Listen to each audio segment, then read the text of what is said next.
Welcome everyone. This is Melissa from Endo Empowered, and I'm super excited to be welcoming Audrey S. Arnold, a holistic life and business coach who offers solutions for women who are ready to stop struggling with energy dips, hormonal issues, mindset gremlins, and emotional triggers and start awakening their wealth, wisdom, and wellness. Welcome, Audrey. Thank you, Melissa. It's great to be here with you today. Yeah, fantastic to have you. So, what are we going to be talking about? What are you going to be sharing with us today? What we're going to be talking about today is how to respect endometriosis as a lesson of being a woman and how your cycle is trying to tell you something when you have endo. Yeah, so tuning in a bit and recognizing that endometriosis is not a gremlin. It's not something that we should be fighting against or resisting or feeling angry about, but rather coming to a place of not necessarily acceptance, but perhaps just working with your body and acknowledging what your body needs. So I love these ideas and I can't wait to share some of them with everyone. So yeah. And I think what's important to say is, at least for me, endometriosis started me on this journey of discovering my purpose in life and how to help other women because I used to consider endometriosis like something horrible that was happening to me, that why me, and well, obviously why so many women as well in the world. And I was frustrated, I was angry, and that was not helping me. Hmm. But endometriosis, as I came to realize, was a message that my body was sending me to pay more attention to everything from the emotion that were being stored in my body to the thing that I was doing that was hurting my body to the desires and the dreams I had, which I was not paying attention and putting really, really down and thinking that doesn't go with what my education taught me or what I imagined my life should be and not what I wanted my life to be. Yes, yes. So not listening and not paying attention and resisting and Mm-hmm. once again fighting against and not accepting that what your parents had in mind for you or what you think other people wanted for you or even perhaps what you thought for yourself what you should be doing is often not our true place of happiness and joy and coming to realize that you know you need to pay attention to this. And in a way, I know for myself as well, the endometriosis was that lesson. It made me stop. It made me kind of reflect and slow down and appreciate that, my body was calling out to me. So, yeah. And one of the things that I realized too, and that I tell a lot of the ladies who come to see me, is that the pain that we have in our body are messages that our body is sending us because we're not listening. And the only person that can translate that message is ourselves. Because no one can tell us what's going on within our body or within our mind. We're the only one who can really make that connection and try to understand what the body is telling us. And there are a lot of tools that you're sharing, that I'm sharing, that help the women to reconnect with their bodies.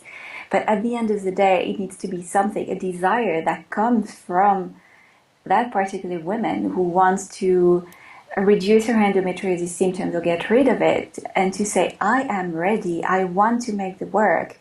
I don't give the responsibility to someone else, but I take it back and I say, this is my responsibility as a woman to say, this is my health, this is my body, I am ready. Mm, mm, mm. And acknowledging that the pain is a message, and rather than something to try and suppress with painkillers, we should pay attention and say, okay, why are you sending me this pain message? What imbalance is going on? Why, what are you not happy about? I often describe the body as if it's a separate child, like if it was a child that was crying, you would say, what's wrong? What's going on? Please explain to me. And, in this case, your body's saying, I need a break, or I'm stressed out, or I'm not getting the right foods, or you're not treating me with respect, or whatever it is.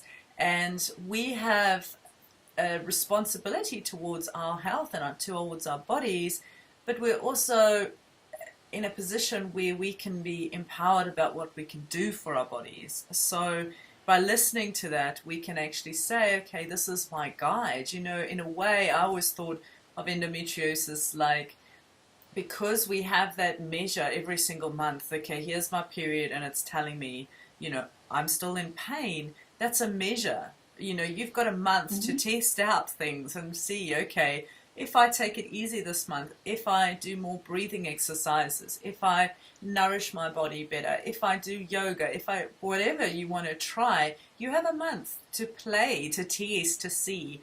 And then the next month comes around, you can say, okay, well, that obviously made a difference because my pain levels are less. So my body is happy now. It's more fulfilled, and it's able to not say to me, I'm crying, I want help. So I've always seen endometriosis, in a way, it's a blessing, because a lot of people have imbalances in their body, but they don't reveal themselves in the same way. So, you know, you might go through a series of years through your life, but you don't know that there are imbalances going on. It's only, you know, once you get into your 50s or 60s that you suddenly realize, oh, hang on a second, I've actually got, you know, all this stuff going on, and then it's of course much harder to repair that.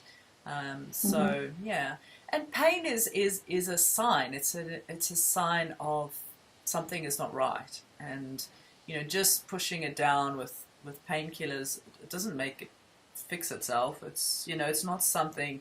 I mean, I see women who talk about getting nerves removed because they don't want to feel pain, or you know, using tools to just suppress pain, but it's your body's crying. It's wanting you to listen. So yeah. Yeah, it's as if you were removing the vocal cords from a child who's crying. It's not going to be suppressing the fact that maybe he or she's hungry or tired or just wants the mom or the dad to be there. The problem's still there. Yeah. Yeah, exactly. So, And it's so quite. what can you share in terms of ideas around how we can tune into that a little bit more? You know, this is sort of an area that you're an expert in. How do we tune into what our bodies might be lacking, or how do we acknowledge and move forward so we can help our bodies? Well, the first thing would be to reconnect with what it means to be a woman. So understanding that the changing hormones are associated with different needs that we have. And so during those, let's say we have a woman who's a cycle of 28 days, because that's just easier, and who ovulates on day 14, then you have different phases which she goes through. And if you consider the behavioral cycle, what you will find is there are 4 phases. The reflective phase, which is in the follicular phase, at the beginning of the follicular phase during menstruation. Then the dynamic phase, which is again during the follicular phase. And then post-menstruation and before ovulation, then you move into the expressive phase, which is the ovulation, so between, like the bridge between the follicular and the luteal phase, and finally the creative phase, which is the rest of the luteal phase. And when you consider those different phases, there are different needs for your body. So when you're menstruating and you're in your reflective phase, it says everything. You're supposed to be taking time for yourself to rest and relax and reconnect. And a lot of women will just be pushing through and going to work, going to meetings and working really long hours. And sometimes you don't have a choice, but sometimes you do have a choice to say, well, look, today I can't have a meeting, let's postpone it. Or today I'd like to have my husband or friends come home and help me with the kids. Or today I had planned a lot of things, but I don't feel like it. I just take the day off. There are a lot of different options, and when we're aware of what we need at each of these phases, then we're able to support our body with what she needs, instead of getting her to a point where she's so angry at what we're doing because we're not tuning in. She's going to be screaming out loud and saying, pain, pain, pain, see red, I'm annoyed now, you have to listen to me. And so when you're looking at these phases, for example, so you move from the reflective phase where you need to take time to yourself, and when you take time to yourself, you go into the dynamic phase where your energy is soaring, where you can use that energy that because you took the time before, so your energy is actually much higher than if you weren't taking the time. And then you move into your expressive phase where you can reconnect with the people around you, with your family, with your partner. And if you want a child, that's the perfect time to do so because, well, ovulation, but you also feel more like you're in control and you really feel that you're ovulating instead of relying on a stick or other things. And then once you move from the ovulation into the creative phase, that creative phase is there to show you what it means to be a woman, to realize what you've accomplished through the whole cycle, from the creative to from the reflective to the dynamic to the expressive phase, and to tell yourself, I enjoy what I'm doing, or I think this needs a tiny bit of tweaking. So that then when the cycle starts again, you're not frustrated to move into your menstruation, but you're ready to embrace it and think, oh, I love that. Personally, I love my menstruation phase. It's just amazing how much ideas I have coming up. I can write blogs, I can think about a lot of things that I wouldn't be able to do the rest of the time. It's amazing. Yeah, because you step back and you slow down a bit and you have that, like you say, reflection time to really say, where am I at? Where is my, whatever it is that you're doing, where is my life at? Where is my business? Where is, friends, family, whatever is in your life, to really sit back and say, okay, I'm going to, absorb this and see what areas of my life I'd like to improve on, what areas of my life I could, maybe not have in my life that are perhaps causing me stress or, not so beneficial for me, and sort of really rebalance and realign so that it does make you, because ultimately, life's mission and life's goal is to be happy. And when we actually take that time to reflect and say, okay, what things in my life are not making me happy, what things am I doing on a daily basis that cause me stress or anxiety, can I either get someone else to do them, or can I change my life setup so that those things are no longer such a pressure point in my life, and so I have more space and more breathing time to not be just running constantly like a lot of women do. So yeah, I think that time is incredibly important, and to take that time. So many women don't consider that important. They just say, no, I've just got to keep going. And oftentimes, even if you are in a very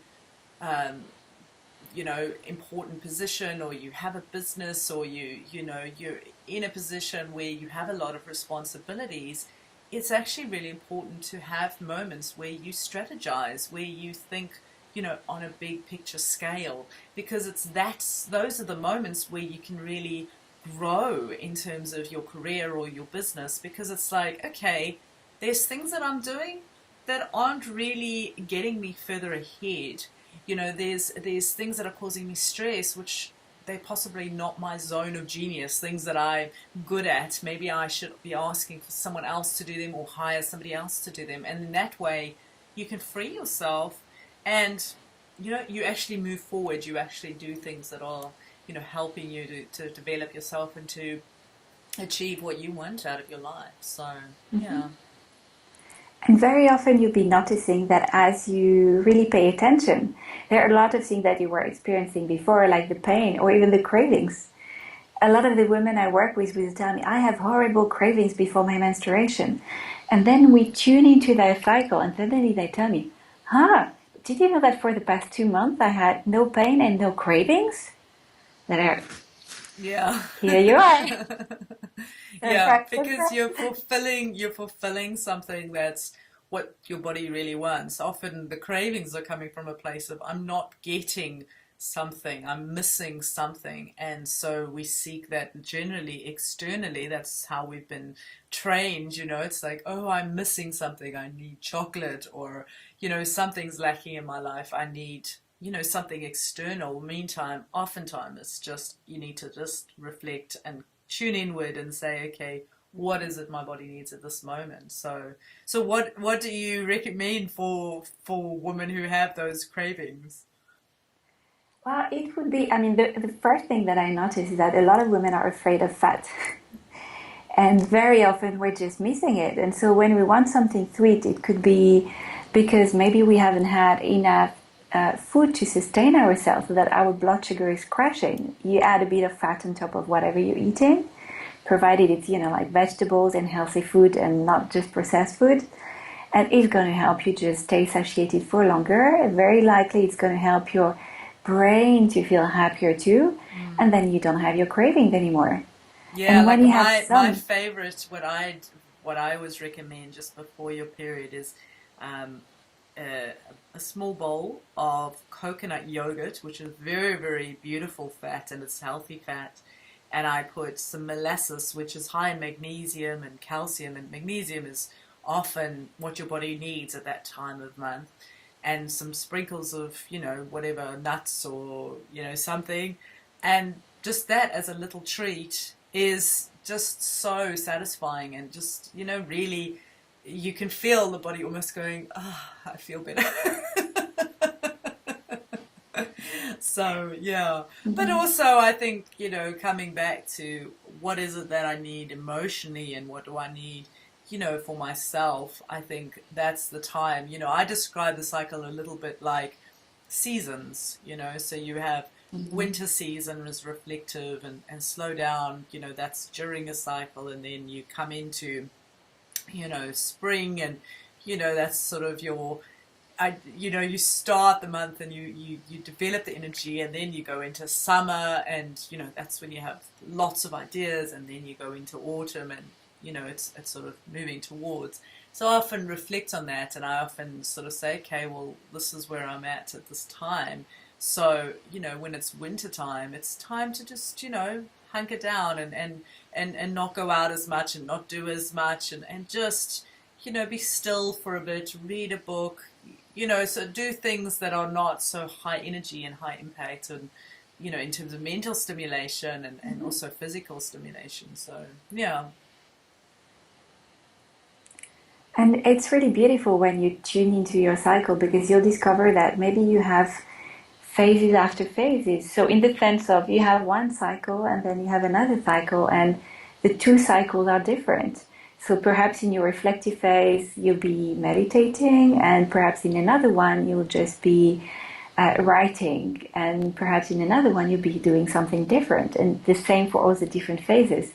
And as you tune in like this, you're able to explore your full potential, because you're not just one person, you're four different women in one. Mm.